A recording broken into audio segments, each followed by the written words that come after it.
بسم اللہ الرحمن الرحیم۔ برادران اسلام، ہمارے پیارے آقا بین الاقوامی پیغمبر اسلام جناب محمد الرسول اللہ صلی اللہ علیہ وسلم نے ارشاد فرمایا، کان یقبل الہدیۃ ویثیب علیہا او کما قال رسول اللہ صلی اللہ علیہ وسلم۔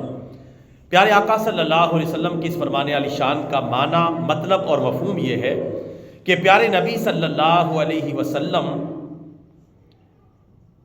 ہدیہ قبول کرتے تھے۔ یعنی پیارے نبی صلی اللہ علیہ وسلم کا فرمان اس شکل میں نقل کیا گیا ہے کہ آپ کی عادت مبارکہ کو بیان کیا گیا ہے۔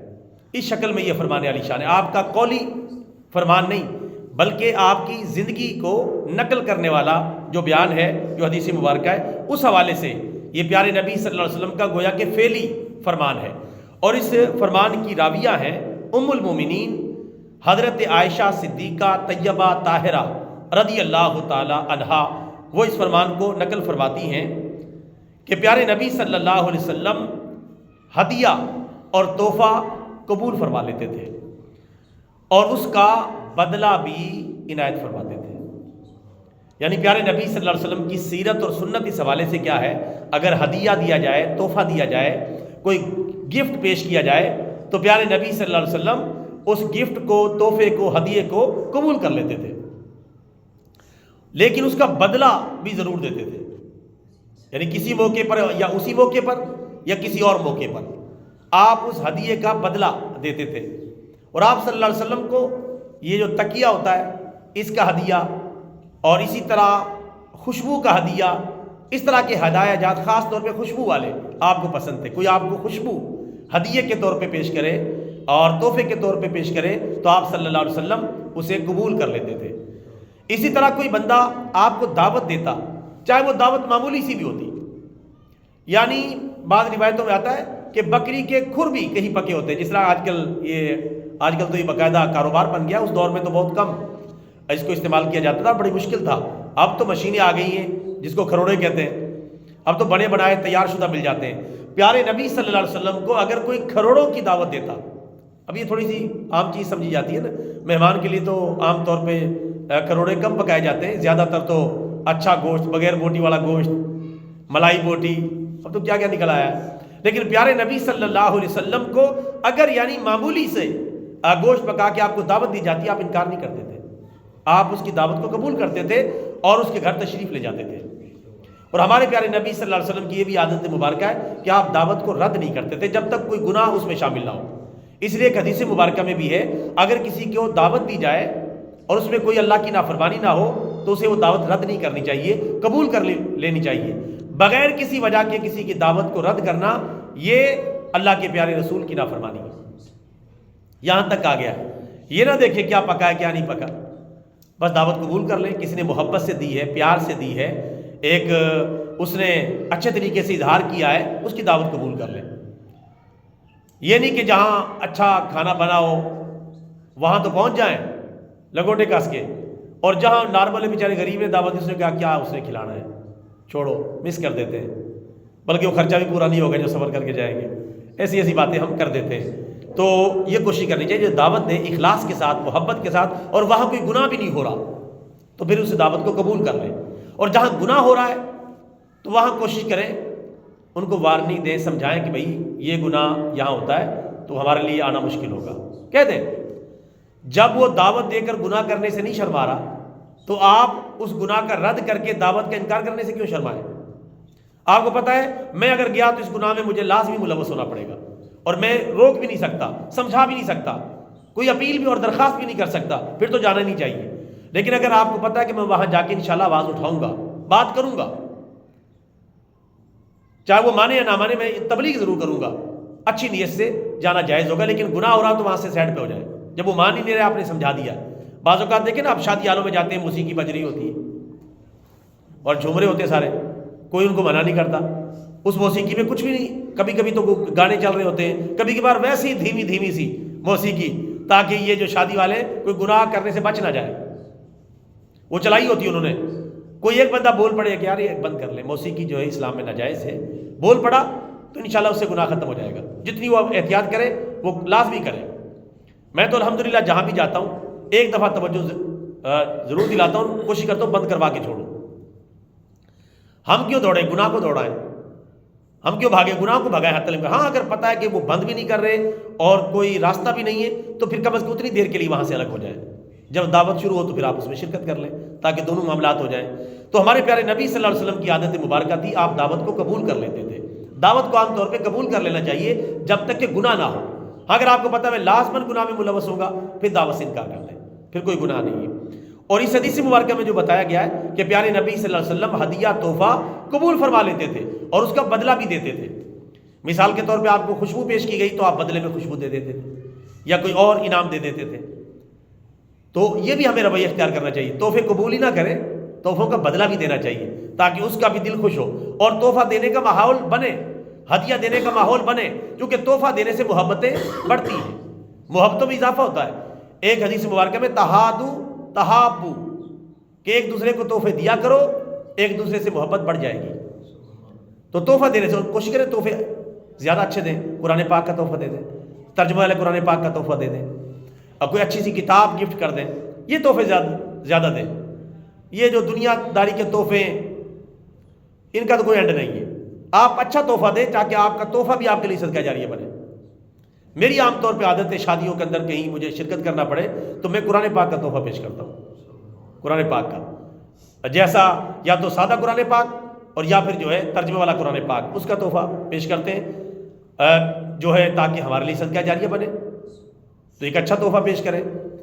لوگ کون سے اللہ معاف فرما آپ کتنا مرضی خرچہ کر کے لے جائیں، اچھے سے اچھا سوٹ لے کے چلے جائیں، اچھے سے اچھا کپڑا لے کے چلے جائیں، پھر بھی کہیں نہ کہیں تو میں ہو ہی جاتی ہے۔ تو سب سے بہتر ہے کہ بہترین تحفہ دیں، قرآن پاک کا تحفہ، اور یہ اتنا عظیم تحفہ ہے۔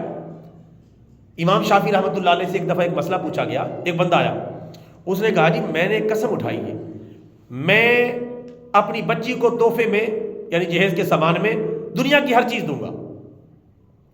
اس وقت میرے حالات بہتر تھے لیکن اب میں کنگال ہو گیا ہوں، تو اب میرے لیے مشکل ہے اور میں نے قسم اٹھائی تھی، اب میں کیا کروں؟ تو امام صاحب نے فرمایا کہ آپ ان کو تحفے میں قرآن پاک دے دیں، آپ کی ساری چیزیں پوری ہو جائیں گی، کیونکہ قرآن پاک میں سب کچھ موجود ہے، سب کچھ موجود ہے، آپ کی قسم نہیں ٹوٹے گی۔ تو یہ ہے قرآن پاک کی عظمت۔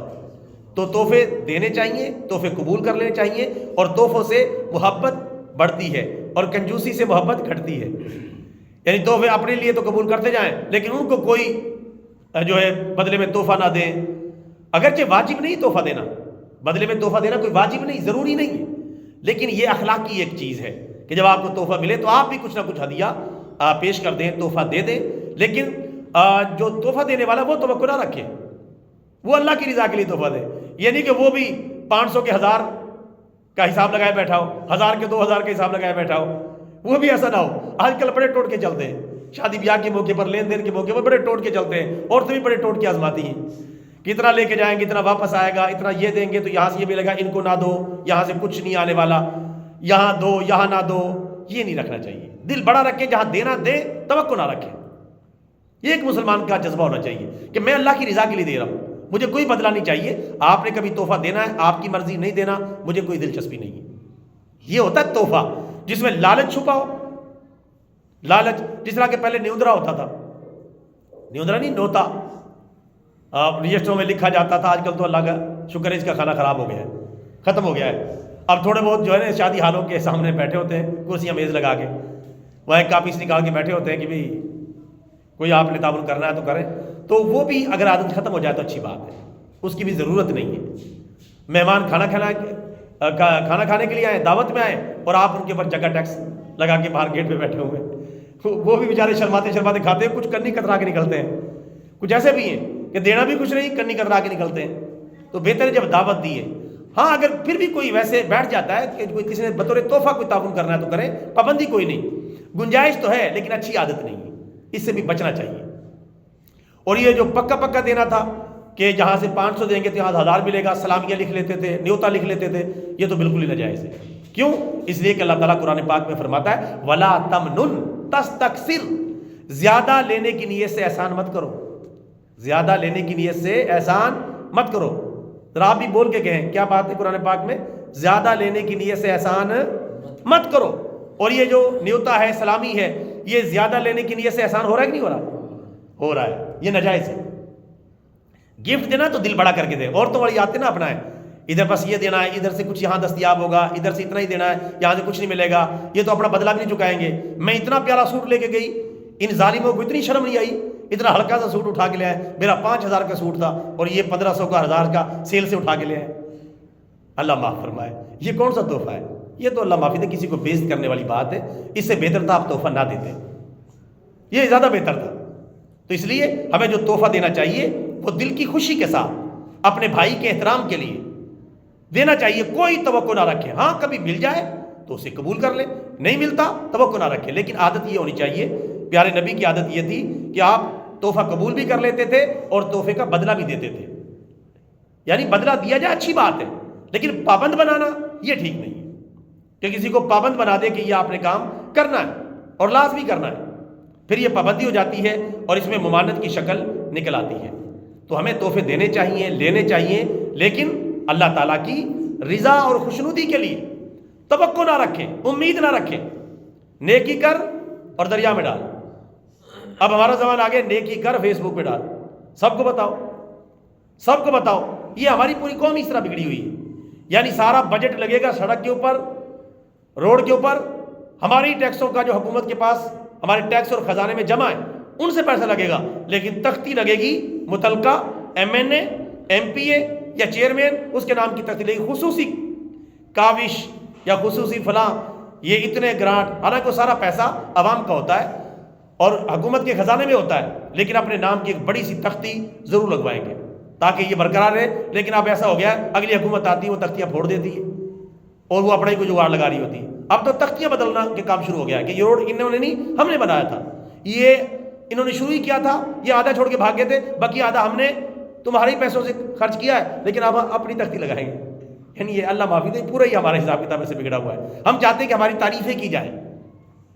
اللہ تعالیٰ سے دعا ہے اللہ تعالیٰ ہمیں ہدیہ اور تحفہ اپنی رضا کے لیے دینے کی توفیق عطا فرمائے اور نمود و نمائش سے بچنے کی توفیق عطا فرمائے۔ اس کا نقصان یہ کہ جو تحفہ آپ نے نمود و نمائش کے لیے یا کوئی بھی اچھا کام نمود و نمائش کے لیے کیا ہے، نمود و نمائش ہو جائے گی، لیکن آخرت میں ذرہ برابر بھی ثواب نہیں ملے گا، ثواب آپ کا ختم۔ اور اگر آپ نے اچھی نیت سے تحفہ دیا، چاہے چھوٹا سا ہی، چاہے معمولی سا ہی تحفہ ہے، رسول پاک صلی اللہ علیہ وسلم کو کوئی بکری کے کھر وغیرہ وہ بھی یعنی پکانے کے لیے دے جاتا گھر میں تحفے کے طور پہ، آپ اسے قبول کر لیتے تھے اور اس کو برا نہیں مناتے تھے۔ تحفہ چاہے ہلکا سا بھی ہو، کسی نے اگر 10 روپے کی چیز بھی بطور تحفہ دیے نا تو منہ نہ بڑھائے، ہو سکتا ہے بیچارے کی صلاحیت اتنی ہو، کوئی مجبوری ہو اس کی، لاٹھ لے کے نہ چڑھ دوڑے کہ یہ تحفہ آپ نے کیا لیا، اس کو بھی لے جاؤ، ایسے بھی ہو جاتا ہے، اس کو بھی لے جاؤ اپنے اٹھا کے۔ لا حول ولا قوت الا باللہ۔ اللہ تعالیٰ صحیح بات پہ عمل کی توفیق عطا فرمائے، آمین۔ وما علینا الا البلاغ المبین۔